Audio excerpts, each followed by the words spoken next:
All right, it's finals time.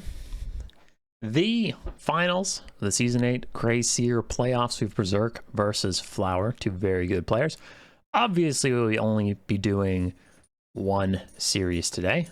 Obviously, straightforward. Let's see each of their roads. Flower had to beat Rider of Rohan, Blood Penguin, and John FB, while Berserk had to beat, he got a bye round, then he had to beat Strat Game and Ash. So Flower is a little bit more tournament tested, though. Flower had all 3-game series so far. Berserk did have a 2-0 in there with a very close 2-1 game versus Strat. So we'll see how they do here as we load up game 1. Looks like we're getting it from Flower's perspective. So I'll put Flower on the left. ODM Flower.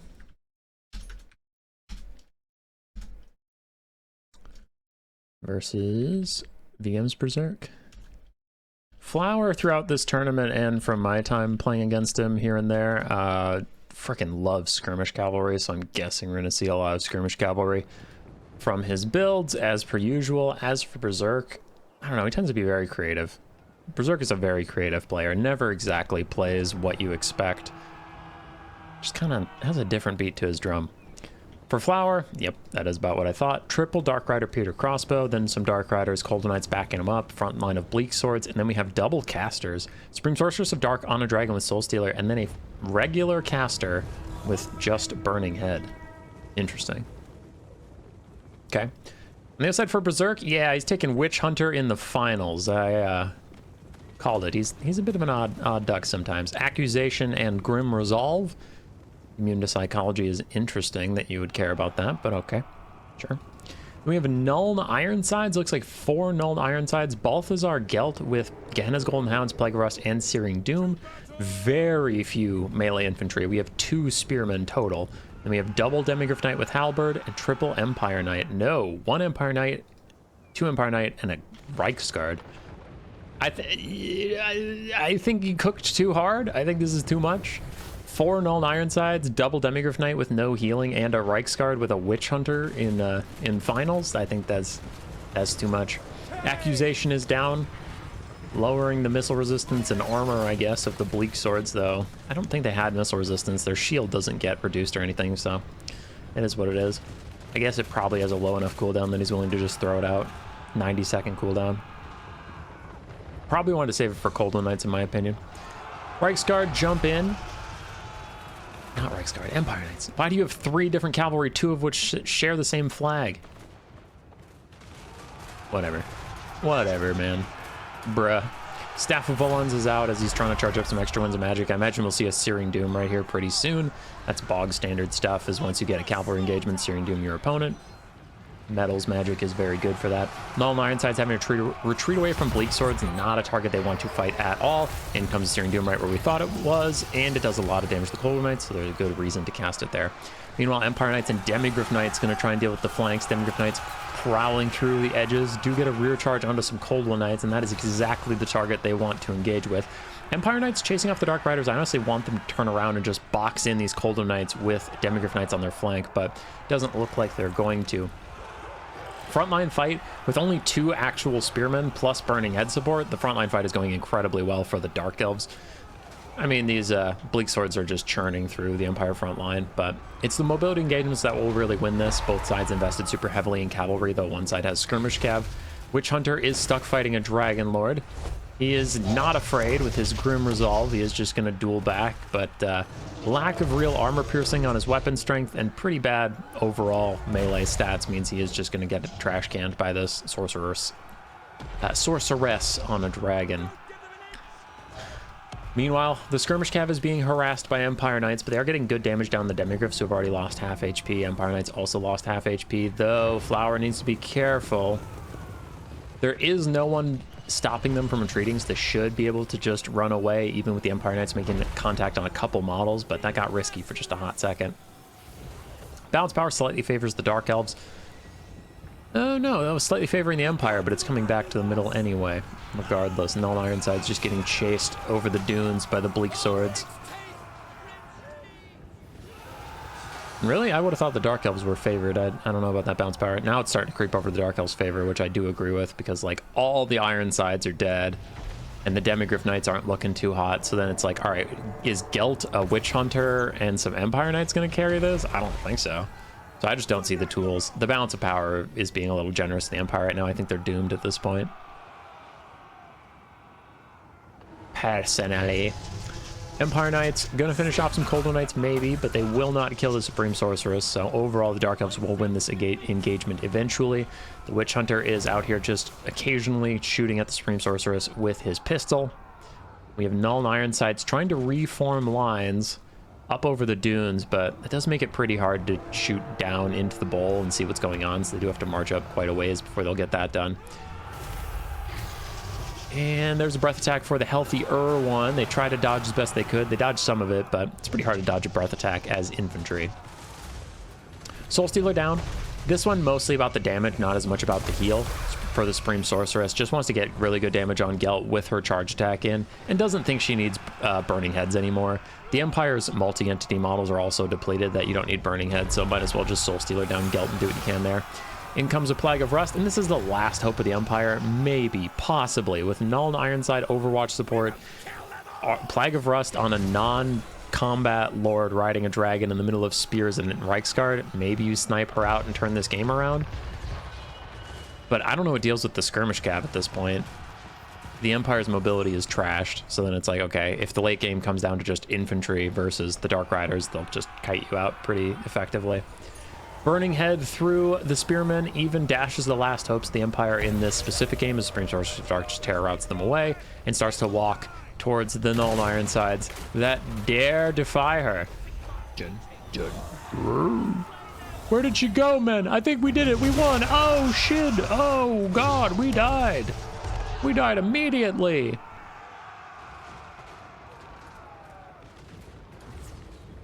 Yeah, that's that. We're apparently playing on Conquest. I feel like this most of this tournament's been on land battles, but I know there was something in the way the tournament was structured where if both players want to play a specific game mode, they can. It wasn't really a big deal. So that's fine. It matters not. Sorceress of Fire just standing in the Null and Ironsides absolutely bails as a breath attack comes in. It wouldn't have done that much damage to her, but it just looked funny. Oh, breath attack coming, run! Null and Ironsides get roasted. Dark Elves have just been playing cleanup for quite a while here. The Empire is fighting the last man, as is Berserk's right, but I just don't see where the damage is going to come from. And this Soul Stealer is probably going to seal the deal. Gehenna's Golden Hounds will clean up the Bleak Swords, but the Soul Stealer damage and a charge from Dark Elf Lord, I guess, will get Gelt low enough that army losses will just proc. There it is. So, yeah, there just wasn't damage. Berserk did done cook too much, cooketh too mucheth. Witch Hunters are generally bad for a lot of reasons. I have seen people taking them for accusation builds, like you build around accusation and punish the enemy for that, but I didn't, maybe, like, Berserk is a much better player than me. So I'm just casting his game, but I don't know what he was expecting to see that would make accusation worth it. And then I don't see the follow-up punish, because Null and Ironsides don't have very long range where it's like, okay, so whatever you're accusing has to be within short range of both the Witch Hunter and the Ironsides, and he's a foot character, so I don't know. It feels weird. I generally see it better with like accusation and Hawkland long rifles or accusation and Huntsman, just because they're a little more flexible, but Ironsides, not as much. Demigryph Knights without healing generally struggle, though they did do okay. Reiksguard also did okay. The real losers of this battle were the Null and Ironsides and the Witch Hunter, causing Berserk to lose some value on those trades pretty heavily. So, GG. GG to Flower. I guess he didn't have any Scourge Runners, which maybe Berserk's build was really good against Scourge Runner Chariots. Don't know. Take you back to the bracket for just a second while I load up, because if you see my replay folder, you'll be like, there's either one game or two games left, and that tells me who wins the next one. Herbadur. Gerbadur. Ergdabergdaber. And there we are. Flower on the Vampire Coast versus Berserk on Grand Cathay. Berserk fighting for his tournament life. Flower just trying to secure the win. And Flower is betting it all on Queen Bess. And is he doing the crab tech? Is Solastra on her giant crab standing right in front of Queen Bess to block it from cannon fire? No. He's just betting that Berserk didn't take any grand cannons. Risky bet.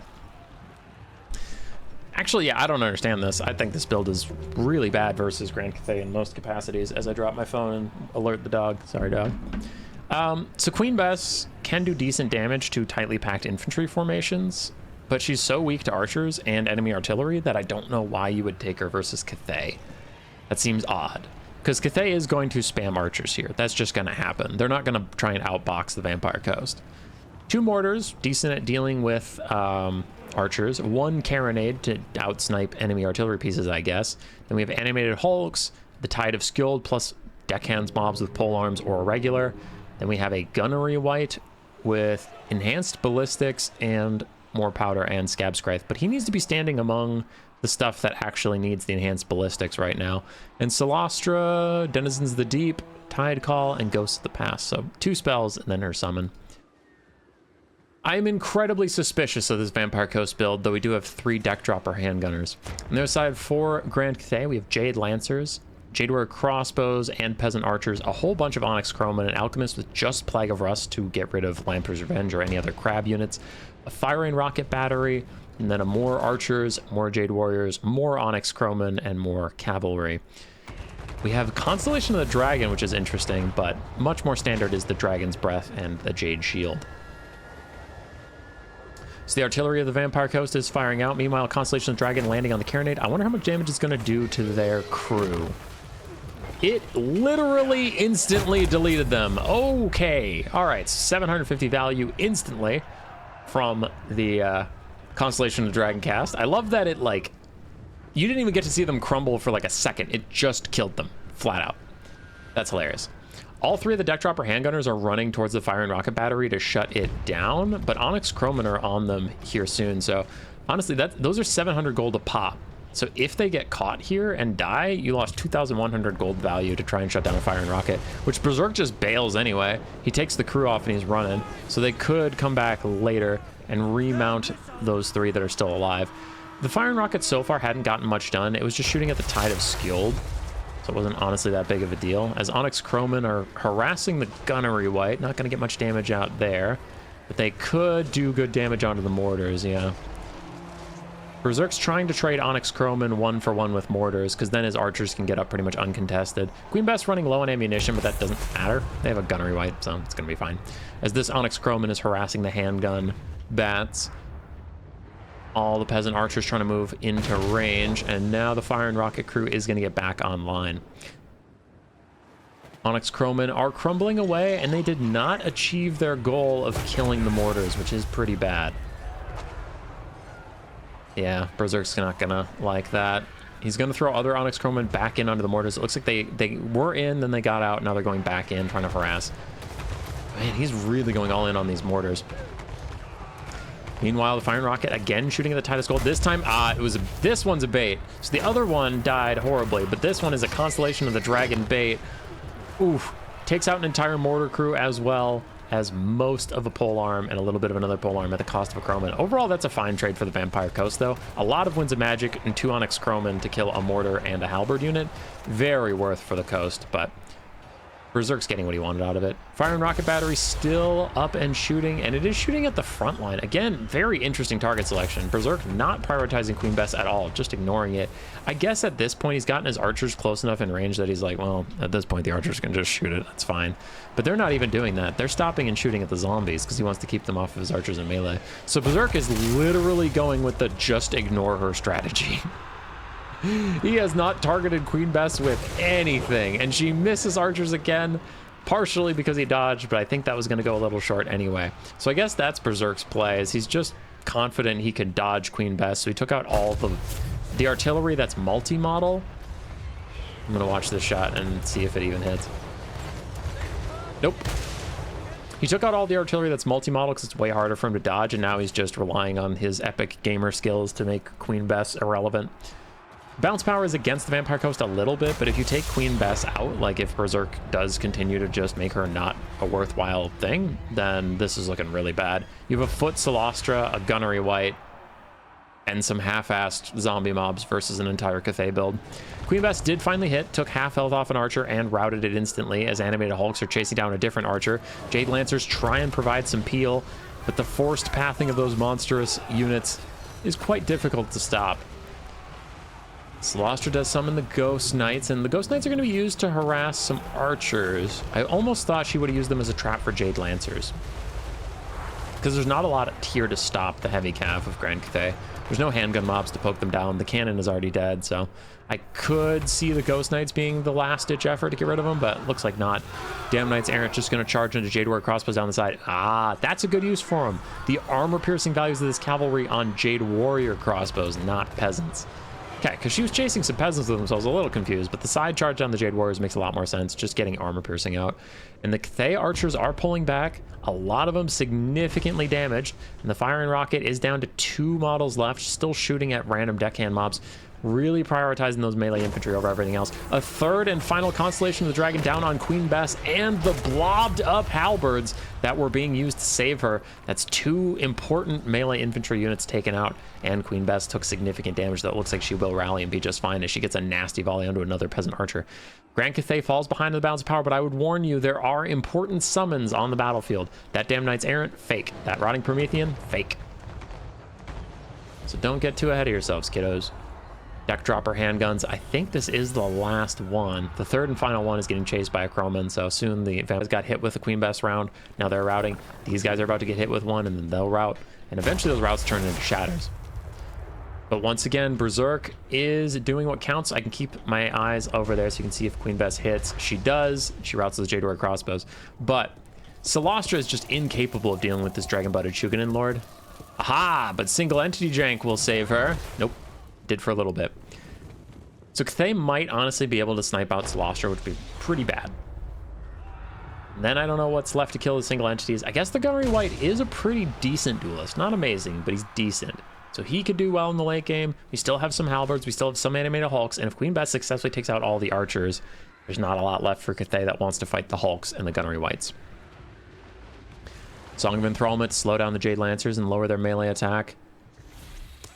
Quick Tide call down the side here. Firing Rocket says it has 3 models. You can see it says, oh, 3 out of 4, but notice how they're not pushing 3, they're pushing 1. So it's a well-known bug that sometimes those units that lose models just doesn't factor in.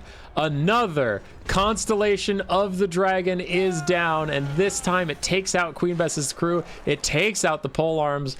And I understand why Flower was clumping up because of the Crowman, but he had, I mean, every Constellation has been on a massive clump of troops, so he had to think at some point, bro, I gotta spread back out. As this Shugenin Lord is solo carrying this game. Almost 500 kills in a multiplayer game, which is unheard of. She's killed a third of the build by herself. Damage value-wise, she's killed a quarter of the build by herself, and she's gonna dive down and take out Solastra as well to win the game. That Shugenin Lord with the Constellation of the Dragon is solo winning this game for Cathay.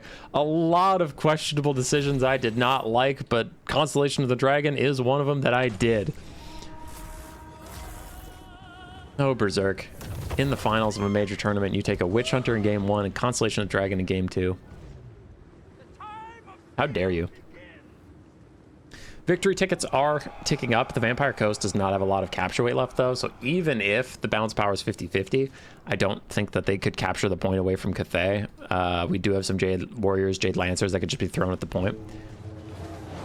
So I don't know about that, but the bounce power is not 50-50 as the Gunnery White gets attacked. Now, this is honestly the best case scenario for the Vampire Coast, because the Gunnery White can fight back on the Shugenin Lord. We saw her take a big chunk of damage, and now she's trying to opt out. So this is the fight they want, but they're way too far behind to take it, and army losses is going to knock them down.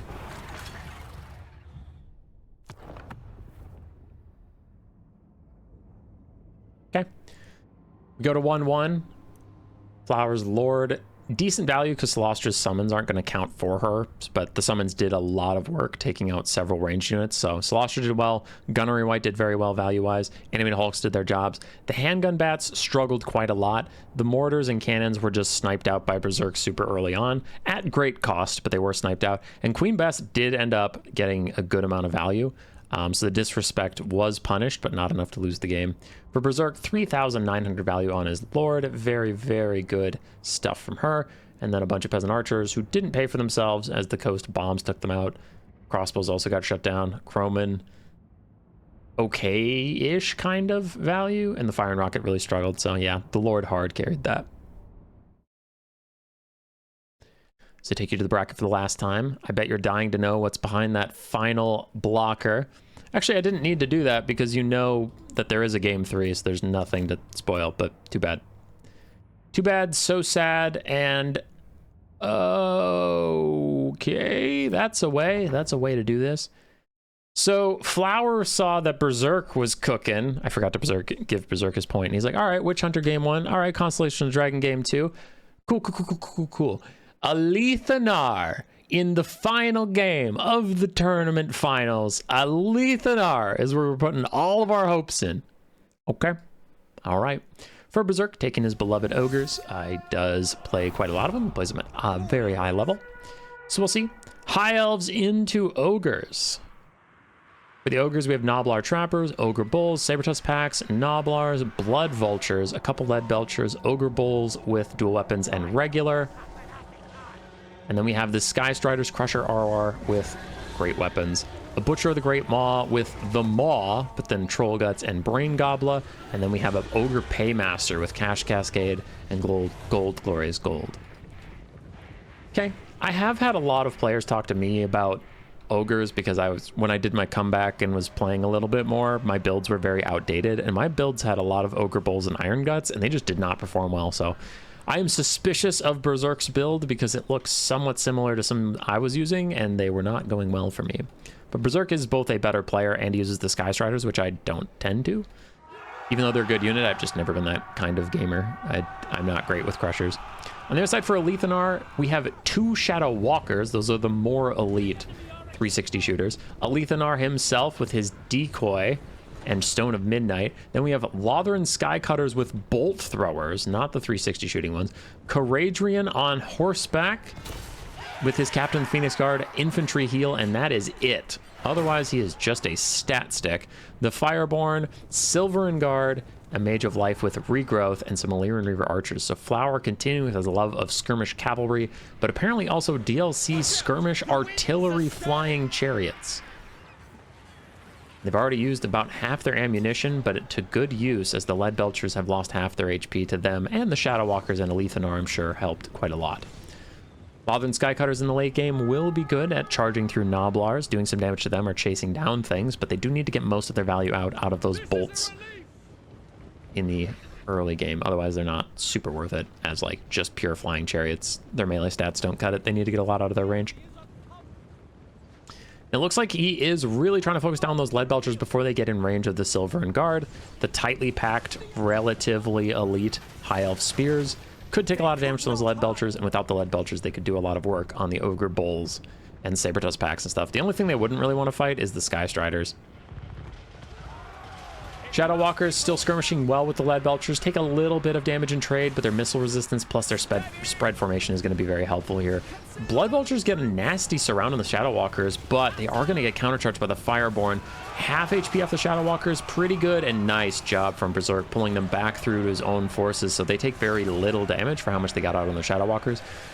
Really tricky play to pull off, but he did it quite well. Fireborn still catch some of the Blood Vultures on the back foot, but they need to run away again, and now the Lead Belchers have been peeled away by those bolt throws in the sky. Only 6 volleys left on them, but they did their jobs.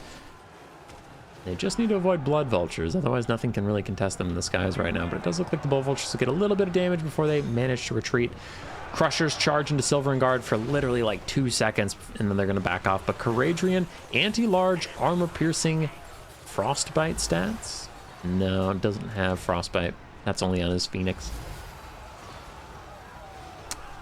Lothern Skycutters getting poked down by the Blood Vultures as they run away. Meanwhile, the Fireborn get hit with a Dismember, but also a Regrowth Overcast to heal them up, and they are churning through everything in this fight. Saber-Tooth Packs, Ogre Bowls, Blood Vultures, all of them are great targets for the Fireborns. The Fireborn just loving life over there as the Shadow Walkers continue to fire and retreat. Caradrian's looking for his next foe. I wouldn't be shocked if he honestly just dove the Caster or the Paymaster and forced the Sky Striders to come back over to him, because they're currently harassing his skirmishers. But ooh, this could be a really bad engagement for Berserk. I see bad things coming. Shadow Walker's shooting at them as the Fireborn get a free engagement in. He is doubling down, throws down a Cash Cascade for the Sky Striders.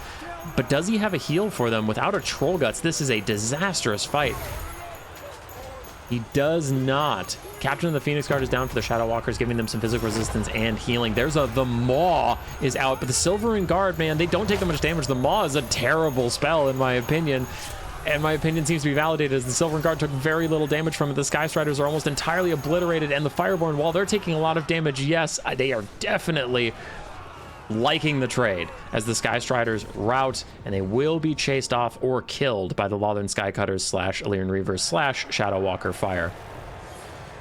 And the Fireborn withstand another Dismember down onto them, but that I didn't like the Maw. I don't think that thing's worth its Winds of Magic. Undercast, it's 18 Winds of Magic. Overcast, it's 24, but that was definitely an undercast. I'm suspicious. I'm suspicious. Is bro cooking too much? Bounce power is in the High Elf's favor, and I would agree that the game is not over. As we can see, Illyrian Reavers are about to rout due to Saber-Tusk and Ogre Bull pressure.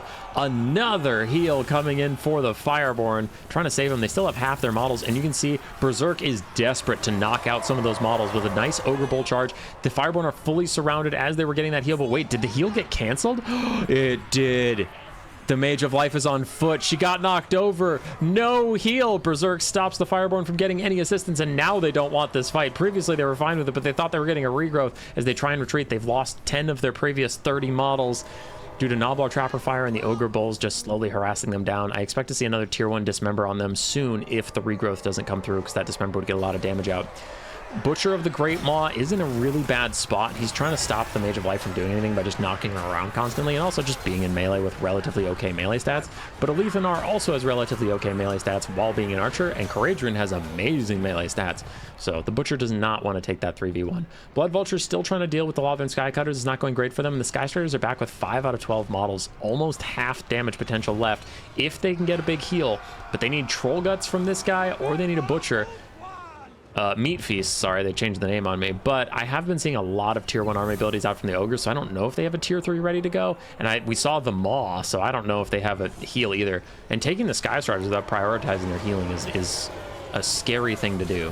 Sky Striders trying to harass Silvering Guard in the late game, and we do get Lead Belchers back, but the Lead Belchers are currently trying to shoot at a Foot Life Caster. That's not going to work. And it doesn't really matter what they shoot at. Lothern Skycutters just jump down onto them, and these guys are way too wounded to fight back, so they will get pushed off the map regardless. Silvering Guard about to die. Cash Cascade down to help the Ogre Paymaster and Butcher fight the Fireborn on their own. This feels like a really desperate play. Sure, the Fireborn are injured, but they'll get a lot of damage back on your single entities. And again, where are the heals for the Ogres? They took the healing spells, but they didn't use them.